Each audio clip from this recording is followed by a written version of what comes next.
Well, here it finally is, the 2019 Aston Martin DBS Superleggera. This car literally just rolled off the delivery truck, hasn't even been fully unwrapped yet, but I just couldn't wait to show you guys around this car. And as in all my reviews, I'm going to talk about the powertrain, the performance specs, and the exterior and interior features. So let's get right into the review. Under its enormous carbon fiber clamshell hood, the DBS Superleggera is powered by the same 5.2-liter twin turbocharged V12 engine as the DB11 is. But here it's been tuned to produce 715 horsepower and 664 pound-feet of torque, which should be good to propel the car 0 to 60 in around 3.5 seconds and to a top speed of 211 miles per hour.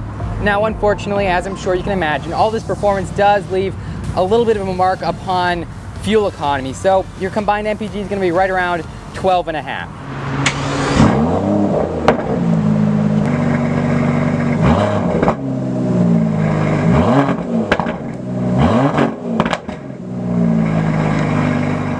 But even with all that incredible performance, the DBS Superleggera still isn't a numbers car, because it's all about this, the exterior of the car. Aston Martin gave it some really gorgeous styling. They really utilized the brand's design language on this car in possibly the best way. I don't think I've seen an Aston Martin that looks better than this one.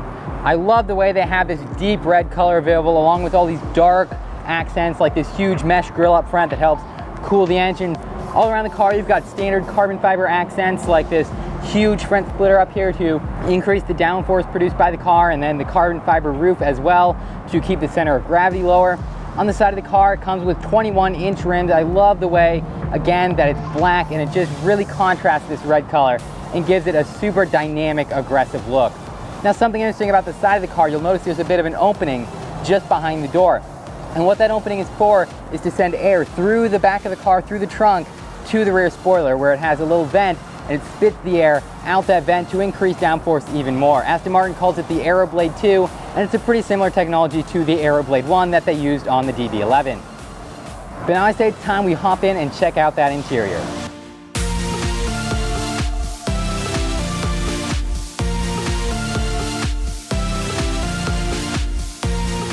So it turns out I got here so early, the car's interior isn't even completely unwrapped yet, but that's okay because the guys here at Dimmitt Automotive Group, Aston Martin Tampa, have given me early access to this interior, and I can show you some of the features around all this cardboard and duct tape.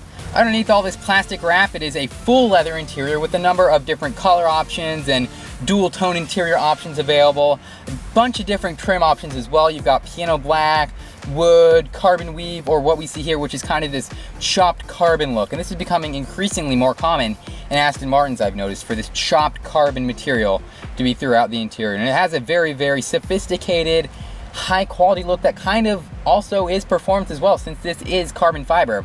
And I think it's really cool how they can kind of mix that around with this car, make it luxurious, but also perform as well.